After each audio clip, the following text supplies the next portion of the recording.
On the 7th anniversary of my relationship with my girlfriend, I realized I was just a stand-in for her crush. The hairstyle she asked me to get was his. The clothes she bought me were his. She didn't even remember my tastes over the 7 years we'd been together. I thought she had simply forgotten, but in reality, she thought my preferences were the same as his. It wasn't until my birthday that she brought me a cake that he liked. She took a call, and without hesitation, dropped everything to leave. 7 years. I finally saw clearly. Everything I had was just an illusion. It was time for me to leave and make room for them. Chapter 1. The phone screen still displayed the photos taken last night, chat records between my girlfriend, Juliet, who I'd been in love with for 7 years, and another man. That man was her crush, the one who had always been on her heart. I dialed my mother's number. Mom, about that blind date you set up for me. I've decided to go through with it. My mom sounded surprised. You've finally come to your senses, but why the sudden change of heart? You used to say you only wanted to marry Juliet. What happened? Thinking back on my bold claims, I only felt like a fool. Seeing my silence, my mother shifted the topic. That girl's about to go back to her country soon. In about half a month. I'll arrange for you two to meet then. Just after hanging up, I heard the sound of the door opening from the hallway. Juliet walked in, smiling, her body carrying the chill of the outdoors, holding a box of birthday cake. I waited in line for a long time to get this for you. Let's see how it tastes. I took the cake from her and opened the box. As expected, it was matcha-flavored cake. I closed the box without a word. Juliet sat beside me and linked her arm with mine. What's wrong? Who made RK unhappy? I lowered my head, trying to hide the tears welling up in my eyes. 7 years. I had told Juliet countless times that I didn't like matcha, that I didn't eat it. What I liked was vanilla-flavored cake, but she never remembered. She always bought me matcha. I used to think she just had a bad memory, or maybe matcha was the only flavor available. Until 3 days ago, Juliet went to take a shower, leaving her phone outside. A Twitter notification popped up on her screen. How could there be such a great invention as matcha cake? Matcha is so delicious. The account belonged to someone Juliet had particularly followed. For some reason, my heart raced in that moment, as if something I hadn't noticed was about to be revealed. I searched for the account K on my phone and scrolled through his Twitter feed. Going over the past few years, he was an optimistic, charismatic guy who loved life, handsome and well-traveled. He was full of charm. He was abroad but would be returning soon. His real name was K. How could their names be so similar?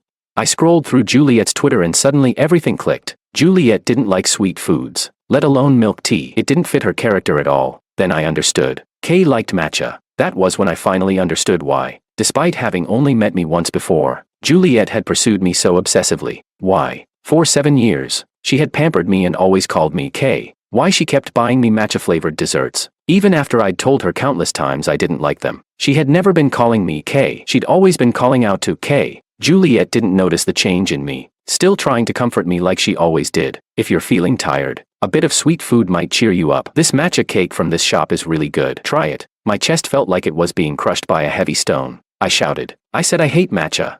Juliet froze for a moment, surprised by my sudden outburst. Just then, the phone rang. Juliet answered the call, and her face lit up with joy. Really? That's great. I'll be right there. When she hung up, her hands were still trembling slightly. She hurriedly left without saying anything. Looking at the empty living room, I whispered, but today is my birthday. I had a strange premonition. I opened Kay's Twitter. He had just posted a new update, an airport photo. The caption read, "Finally back in the country."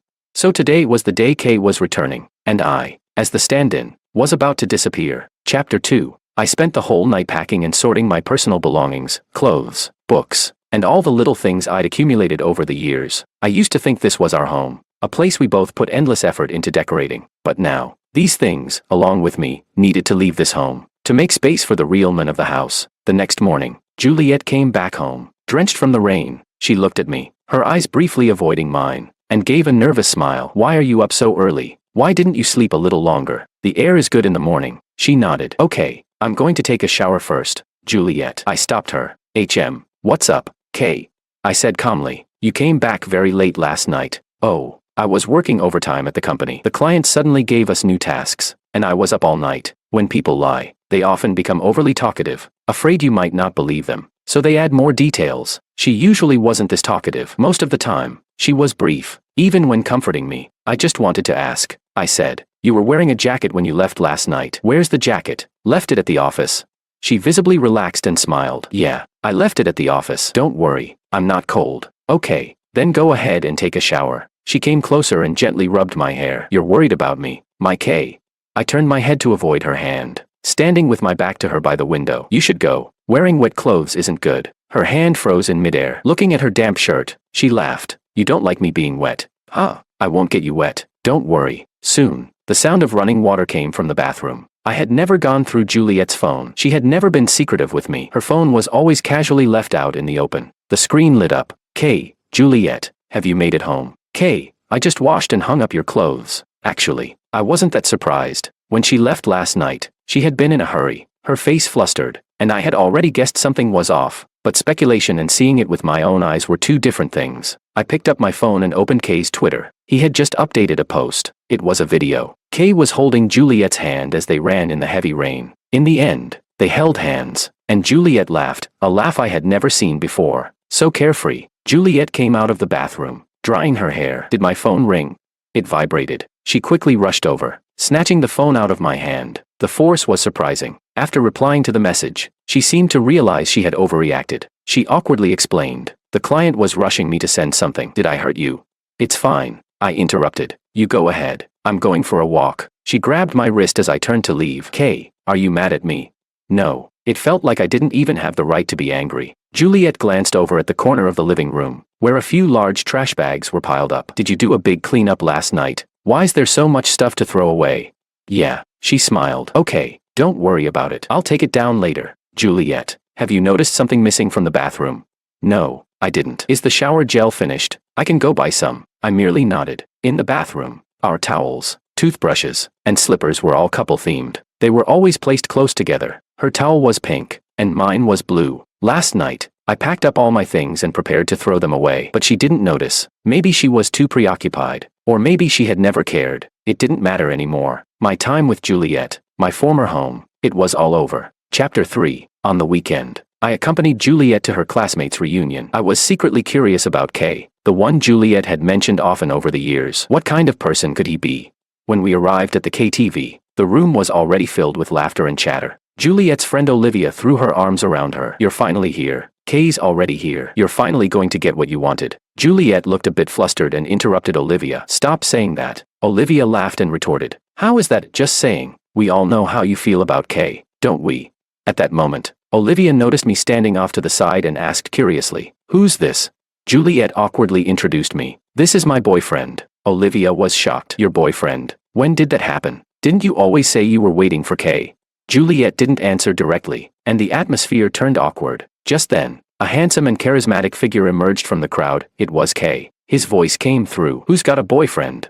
Olivia quickly waved him over. Come over here. Juliet says she's got a boyfriend. I don't believe it. Kay's arrival gave me the chance to see this legendary figure. He was indeed extraordinarily handsome. No wonder Juliet had never been able to forget him after all these years. Kay looked at me, a hint of skepticism and hostility in his eyes. He asked, Julie, is this really your boyfriend?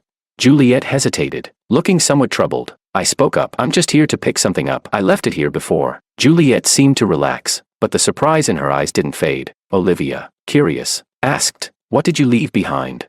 I casually answered, cufflinks. Olivia replied, the cleaning lady already cleaned up. You can ask her. I nodded and turned to leave. Behind me, Olivia continued teasing Juliet. Are you trying to make Kay jealous? This guy just came to pick up something, and you're using him like that. She then turned to Kay and said, look at what you've done to Juliet. It's been years now. You should give her some kind of response. Kay's tone lightened. Julie and I are just best friends. Stop worrying about us. I stopped walking and looked back. Juliet was staring at Kay, her gaze suddenly dimming. She gave a bitter smile and echoed Kay's words. Yeah, we're just best friends. Chapter 4. When Juliet came home, I was watching the evening news. She smiled lightly, though the smile seemed somewhat forced. When did you start caring about current affairs? I remember you never used to be interested in these things. I gave a faint smile and replied, maybe it's because there are too many fake things in life, and I wanted to find some sense of reality in the news. Juliet's eyes flickered slightly, as if she understood something. She sighed softly and spoke slowly. Kay, you might be misunderstanding something. My relationship with Kay is purely friendship. Olivia tends to speak without thinking, so don't take her words too seriously. Oh, I see. I responded calmly. Yes, that's exactly it. She emphasized again. I turned to look at her, my eyes carrying a trace of curiosity. Do you really think that men and women can have purely platonic friendships? Juliet froze for a moment. Then her expression grew more complex. I believe it's possible. I noticed her thoughts seemed to wander, probably thinking of Kay, even though everyone knew how she felt about him. Even though she had silently waited for Kay for all these years, to him, she was always just the best friend. He enjoyed Juliet's care, but had never given her a clear response. And how should I define Kay's feelings for Juliet?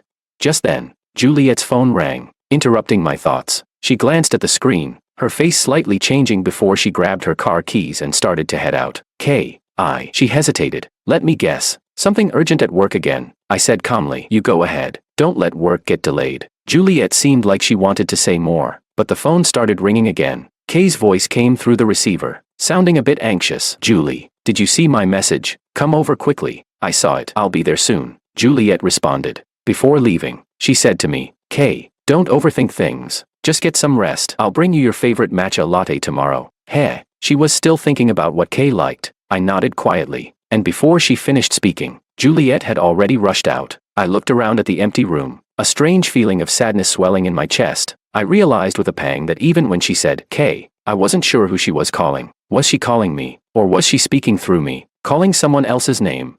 Sometimes, I felt like I was just creating trouble for myself. I knew it would hurt, yet I couldn't stop checking Kay's Twitter. He was once again sharing sweet moments with Juliet. I turned off my phone and closed my eyes. Just then, my phone vibrated. It was a private message from Kay, enjoying spying on my Twitter. I didn't reply, just placed the phone face down on the table. But Kay didn't stop there. He sent another message. Aren't you brave? Let's meet. I'll tell you everything you want to know about Juliet and me. Chapter 5. When I walked into the cafe, Kay was already sitting there. He sized me up as I approached, sneering. Looks like after Juliet left me, your taste has dropped quite a bit. I frowned. What do you want from me, sir? His eyes glinted with amusement, as if enjoying the power he held over the situation. You should know, the only reason you're with Juliet is because our names sound similar. She sees you as a substitute. And what if I do? I replied coolly. Kay leaned back, smugly. All of Juliet's ex-boyfriends have had a little bit of me in them. As soon as I say I don't like someone, she breaks up with them immediately. I couldn't help but say, if you know how she feels about you, why do you treat her like this? Kay's smile grew more arrogant. She likes it this way. I enjoy it too. What are you going to do about it? I didn't want to waste any more words with him and started to turn to leave. But Kay called after me. Wait, if you beg me, I can make Juliet stay with you. I stopped and turned to face him. What do you really want? Kay's smile was sly. Nothing. Just for fun. Don't you think it's amusing watching a woman dance in your palm? I ignored him and kept walking toward the door. Suddenly, Kay grabbed my arm. I tried to pull away, but he held on tightly. He looked at me provocatively. Why don't we just wait and see how she chooses? Crazy, I muttered under my breath. I tried to shake off his hand and leave, but suddenly, I heard a loud scream from behind me. I was sure I had just shrugged off his hand. Kay, what did you do? Hearing the familiar voice, I immediately knew what Kay was trying to do. Juliet was glaring at me angrily, as if I were the most despicable person. I didn't do anything. Juliet's gaze darted between the two of us, filled with doubt. Kay, looking pitiful, said, Julie, it hurts so much. Chapter 6. Tears quickly filled Kay's eyes. Julie, why are you only here now? Juliet almost ran over, kneeling beside him. I'm sorry, I'm late. Where are you hurt?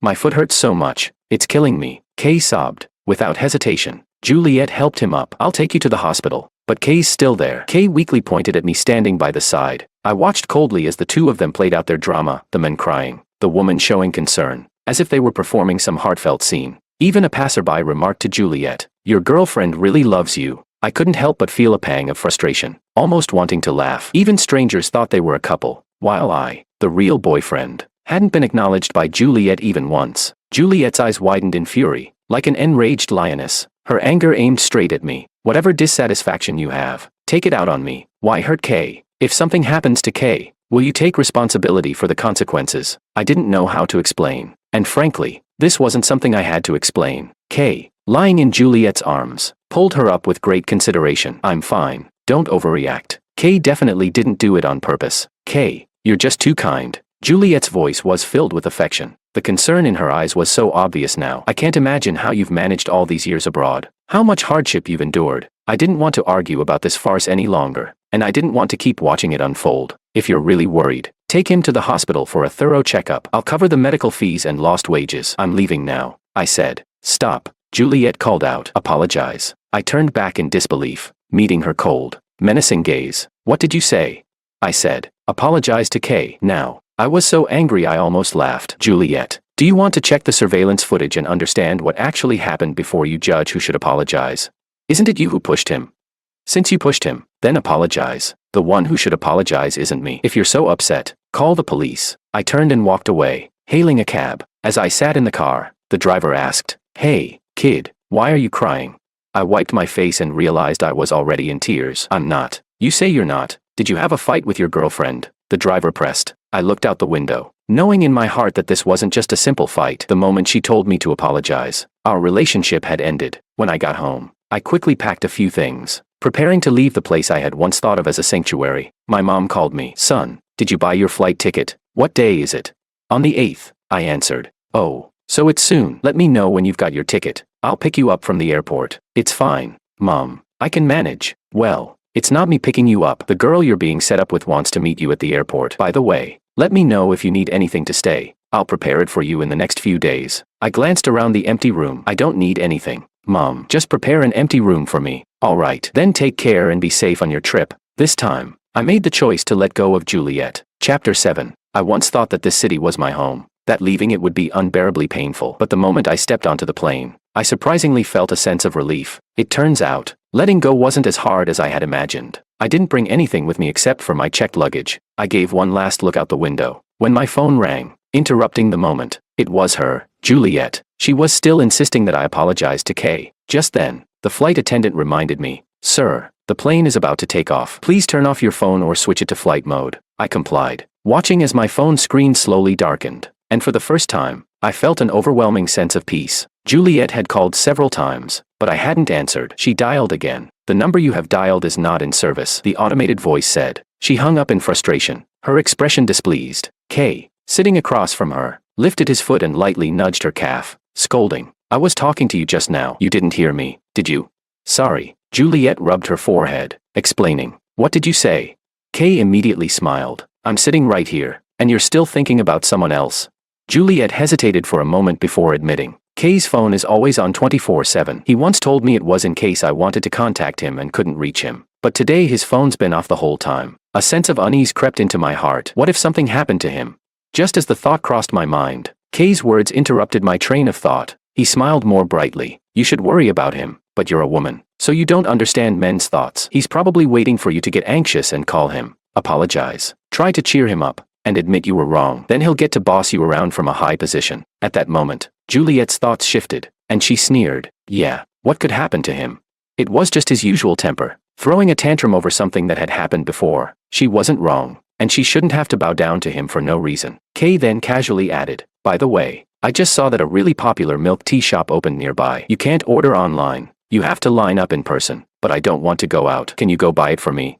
Juliet had never refused his requests, and of course, this time was no different. She didn't care about Kay's whereabouts anymore, and left to stand in line for Kay's milk tea. At that moment, I had already arrived in another city. To get home as quickly as possible, I didn't bring any extra luggage with me. After disembarking, I took a taxi straight home. When I arrived at the entrance of my neighborhood, I took a deep breath, as if I had returned to my own world. I told myself, no one would ever be able to hurt me again. Chapter 8. I didn't expect that after walking just a few steps, my suitcase would be snatched away. I chased the thief for a long time, but in the end, I couldn't catch up. I even got injured in the process of trying to reclaim the suitcase. Inside that suitcase were photos with my parents. Those were the most important things to me. And finally, I broke down. I leaned against the wall and slowly squatted down, burying my face in my arms as tears silently fell. My sobs weren't loud, but the tears quickly soaked my sleeves. As I wallowed in my sadness, a gentle voice sounded from beside me. "Excuse me, are you feeling upset? Perhaps I can help."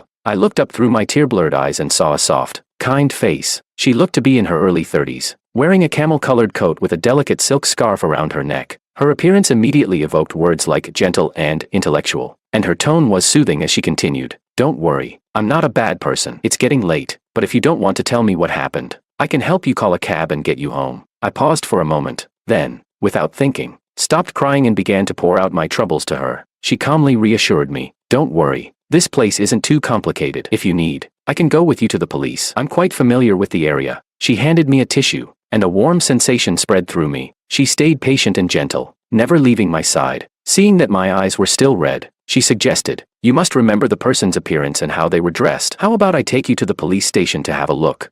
Realizing that searching aimlessly was pointless, I agreed to her suggestion and decided to try my luck at the station. With her accompanying me, we arrived at a nearby police station. Time ticked by slowly, and it wasn't until late at night that I realized how much time had passed. Feeling a bit embarrassed, I said, "It's getting late. You can head back if you'd like." She shook her head and continued to stay with me. After working for the entire night, we finally found my suitcase. I took the recovered item, overwhelmed with emotion and almost on the verge of tears. I thanked them profusely. "I really can't thank you enough. Take a look first. I'll handle the paperwork," Chloe said softly. When I had calmed down and was ready to take care of the procedures, I realized she had already completed them and was back by my side. We walked out of the station together, standing under the soft glow of the streetlights. I said gratefully, "Thank you for staying with me. Could I get your name and number?" As soon as I said it, I realized my request might have been too forward, so I quickly added, "I just want to properly thank you after I've settled down." It was late at night, and I had nothing to give her in return. Chloe smiled lightly, took a business card from her suit pocket, and handed it to me. "It was nothing. Don't worry about it. But if you want to contact me, my details are on the card. Feel free to reach out if you ever need anything." In this era of WeChat and QR codes, business cards had become a rarity. I took the gold embossed card with both hands, silently repeating her name, Chloe. What surprised me even more was the title on her card, Senior Lawyer. I had always assumed that lawyers were aggressive and decisive, but Chloe's gentle demeanor had completely shattered my expectations. Before long, the clock ticked past midnight. At this hour, it was difficult to find a taxi, and Chloe suggested, "Since we've exchanged names, we're no longer strangers. I'll give you a ride home." Her every word and action felt as refreshing as a spring breeze, and I readily accepted her offer. She asked me to wait on the curb for a moment while she went to get her car. We talked about various topics, some scattered, but the atmosphere was pleasant and easy. Before long, we arrived at my neighborhood. I noticed that Chloe seemed quite familiar with the area, as she drove directly through a side entrance close to the residential buildings. I was curious but didn't ask any questions. However, just as we were about to part ways, a familiar voice called out to us, "Sue Lawyer, Kay, how come you two are coming back together?" It was my mother, whom I hadn't seen in a while. I hadn't expected to run into her downstairs with Chloe. I was confused. "Mom, do you know her?"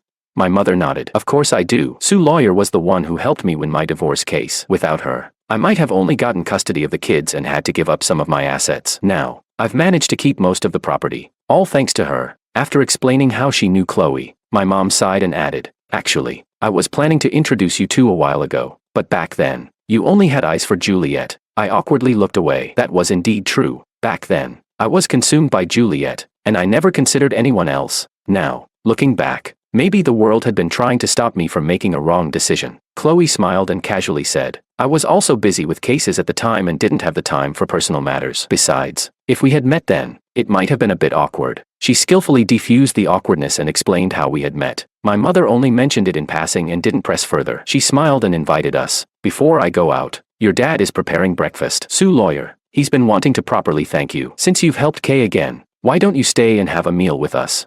I had something on my mind, but I didn't say much. I was supportive of the idea. After all, I owed Chloe a favor, and I was happy to show my gratitude. However, Chloe smiled and declined politely. "I'd love to try your parents' cooking, but it's already daylight. If I don't go home and change into something else for work, my colleagues will think I've been wearing the same outfit for 2 days straight." For a lawyer, image was indeed important. Mom didn't insist but asked me to thank Chloe again. As we said our goodbyes, I couldn't help but feel that Chloe had something more to say to me. Chapter 9. On the weekend, I finished a brief rest at home and arrived at the book signing event in the best possible spirits. For someone like me, a columnist, a book signing event after the release of a novel is like a fan meet and greet. Most of the people who come to buy the book are my loyal readers. The line for signing was unexpectedly long. I patiently responded to every fan's request, from taking photos to leaving messages on the book's title page, making sure to meet each request. But after a while, my arm began to feel tired. Just as I was about to sign a book, a delicate hand support tray appeared before me, still with the label on. It wasn't uncommon to receive small gifts from fans at a signing event, but this thoughtful gesture was rare. I initially thought the gift was from a young girl, so I looked up, ready to thank her with a smile, but instead, I found myself meeting Chloe's gaze, her eyes warm and smiling. She was one of my readers. This discovery took me by surprise, and I was momentarily stunned, almost forgetting that I was at a book signing event. Chloe softly said, "You've been signing for so long, your arm must be tired. This hand support will help you feel more comfortable." I tried it out, and indeed, it made me feel much better. Gratefully, I said, "Thank you. Would you like me to write something for you?" "Just write that this book is for me," Chloe replied, then added, "I originally only wanted to give you the hand support, but since everyone is in line, I decided to follow the customs. Her decision to wait in line helped avoid any possible controversy, but it also unexpectedly became the focus of attention. Fans began to wonder about our relationship, and Chloe cleverly stood up to explain. She had brought warm milk tea as a thank you gift for the other fans, smoothly resolving any speculation about our connection. I understood her intentions when she passed me a look, and although this wasn't my arrangement, I couldn't deny it publicly. I had to go along with the flattering narrative. As the fans received their milk tea, they started teasing, guessing if we were the prototypes of the male and female leads in the book, and some even asked if we were about to get married. I smiled and clarified, I'm single right now, and the story in the book is in the past. Chapter 10. Over time, Chloe and I became closer. We often made plans to eat out or go shopping, and she took me around, helping me get familiar with the area and every corner of the neighborhood. She asked me if I still harbored feelings for my ex-girlfriend, the one who had once been deeply engraved in my heart. I've long let go of her, I answered without hesitation, even shaking my head as if to completely erase the chapter from my memory. The moment I decided to leave, I had already let it all go. Chloe seemed to breathe a sigh of relief upon hearing this. So, have you thought it through? Would you consider giving me a chance? I looked at her and smiled slightly. Actually, I agreed to have dinner with you because I wanted to see. Maybe we could be really happy together. However, Chloe said something that completely took me by surprise. Okay, I understand. I'll make sure my niece stops bothering her ex-boyfriend soon. Is there any connection between these two things? I asked, confused. A bizarre thought suddenly flashed through my mind. Chloe, Juliet. I stared at her in shock. Your niece, wouldn't it be, Juliet? Chloe nodded apologetically, her smile faint. I should have told you sooner, but I only just confirmed this. I had a feeling about your relationship with her. Realizing the age gap between us, I was slightly stunned. So, you're her aunt. I knew she had an aunt, but I didn't expect you to be so young. When the age difference is related to a potential romantic partner, it feels more significant, but when it's a family member, it just makes her look unexpectedly young. Yes, since I'm not much older than Juliet, she usually calls me Little Aunt, Chloe patiently explained. I actually knew about her having a partner, but I didn't know the specifics. My career focus is in Haicheng, so I spend most of my time there. I chuckled lightly. It's understandable. After all, she never planned on bringing me home to meet her family. But don't worry, you'll soon meet her partner, the one she's willing to publicly acknowledge. Chloe looked at me with a gentle gaze. You must have been through a lot. I shook my head, signaling that I no longer cared. It's all in the past. They made me angry, but I didn't do anything. Chloe tried to force a smile, but like me, it was clear that she couldn't. To love someone for 7 years and then find out you were just a stand-in, no one could smile about that.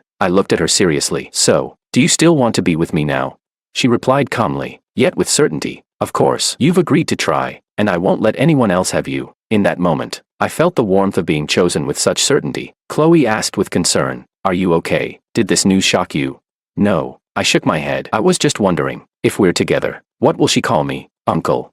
The idea of shifting roles within the family made me chuckle. But Chloe laughed too. If you don't mind, you can certainly call yourself that. We shared a smile. That dinner was incredibly pleasant. The rapport between us seemed to surpass that of two people who had only just met through an arranged encounter. It felt more like a couple who had supported each other through thick and thin. When we parted downstairs, Chloe gently said, my situation with Juliet shouldn't affect how you see me. If you have any concerns, I'll find a way to resolve them. I smiled and shook my head. Your family. And that's something that can't change, but I won't let that affect us. Chloe gazed at me, her eyes shining with a determined light. I won't let the past affect our future, either. Chapter 11. What I hadn't expected was that Juliet would actually come over. Juliet, you should know my methods. If it weren't for the fact that you're my niece, Kay would have already been my partner, Chloe said, her voice calm but firm. With Chloe's words, Juliet's fist clenched tightly and swung toward her. Chloe had anticipated this and quickly sidestepped, but her cheekbone was still grazed. The two of them instantly began to wrestle with each other, and the air around us seemed to freeze. The noise from the sudden scuffle caught the attention of the nearby residents, including myself. In a panic, I didn't even have time to put on my jacket. I rushed downstairs at the fastest pace I could manage and shoved Juliet aside. With the help of others, the two women were finally separated, both unwilling to back down. Kay, Juliet called out, her voice frantic, as soon as she saw me. However, the next moment, she watched as I walked toward Chloe. I nervously examined the scratch on Chloe's cheekbone, gently touching it and asking, are you okay? Are there any other injuries? Chloe took a shallow breath and said, it's fine, just a small scrape. Throughout the entire ordeal, I didn't spare Juliet a single glance, as if she didn't even exist. Juliet touched her own bruised face, a painful reminder of Chloe's retaliatory strike, and the pain was sharp, piercing. The situation was completely different from what she had imagined. In the past, whenever I was around, my gaze would always fall on her first, no matter where I was. But now, my attention was on someone else. Juliet couldn't accept this reality. She took a step toward me, wanting to tell me that she had realized her mistake, but at that moment, Chloe stepped in front of me. I stood still, watching Juliet. Juliet's heart trembled, and in a low, pleading voice, she said, "I'm sorry. I know I was wrong. I came to bring you back to our home." This was the first time since we had been together that she admitted she had made a mistake, but it no longer mattered to me. I shook my head, firmly replying, "But we're already over." With that, I helped Chloe and we went back to our home. Once inside, I immediately grabbed the first aid kit, using tweezers to hold a cotton ball soaked in saline solution and carefully cleaned Chloe's wound. Our eyes met, and the space between us seemed to shrink. I could clearly hear her breath and heartbeat. In that charged atmosphere, Chloe gazed at me with deep affection. My ears turned slightly red, and I felt a little embarrassed. Chloe, influenced by the mood, suddenly opened up to me. "You might not believe it, but I've liked you for a long time. It's just that Juliet confessed first, and you were so in love with her at that time. If your happiness was with her, I would have kept my feelings hidden for a lifetime, but now that you've chosen me, I won't let go." Chapter 12. 3 months later, Juliet received an invitation to my wedding with her little aunt. It was an exquisitely designed card, and the inside displayed a photo of Chloe and me, our faces full of smiles and radiating happiness. She walked into a bar alone, wanting to drown her sorrows in alcohol, but the alcohol didn't numb her pain. Instead, it made her memories clearer than ever. Friends gathered around her, offering words of consolation. "You've been broken up for a long time. It's time to move on. Your ex is getting married, and life has to go on." "Yeah, that's fate," another friend agreed. "It might be awkward when you meet again, but life always moves forward. If you keep sinking into this, it's your body that will suffer." Each word felt like a sharp needle piercing Juliet's heart. She opened a bottle of hard liquor and drank it straight. Eventually, her rationality was overtaken by drunkenness, and she collapsed on the table. Seeing this, her friends had no choice but to rent a room for me at the hotel upstairs. After 2 days of deep sleep, she woke up on the eve of the wedding. Juliet didn't dare waste any more time. She immediately packed her things and flew to Haicheng. But when she arrived, the wedding was already nearing its end. In the center of the banquet hall, she saw me exchanging rings with Chloe, sharing a passionate kiss, a moment filled with joy, and Juliet quietly sat to the side, her eyes filled with mixed emotions. During the toasts, I wore a custom-made suit and raised my glass with Chloe, offering drinks to the guests. When I reached Juliet, she lightly raised her glass. "I wish you both happiness." I smiled and replied, "Thank you for coming." She forced a smile. "I wish you happiness too." Afterward, we both turned and continued to offer drinks to the other guests. Chloe stayed by my side the entire time, carefully helping me avoid alcohol, and we both enjoyed the happiness of the moment. After the wedding, we began to plan our honeymoon. Chloe gently asked, "Where do you want to go?" "My wedding leave is long, so I can go anywhere with you. How about traveling around the world?" I joked. "Sounds great," she replied cheerfully. "Let's go." And so, hand in hand, we walked toward the future, ready to be happy together forever.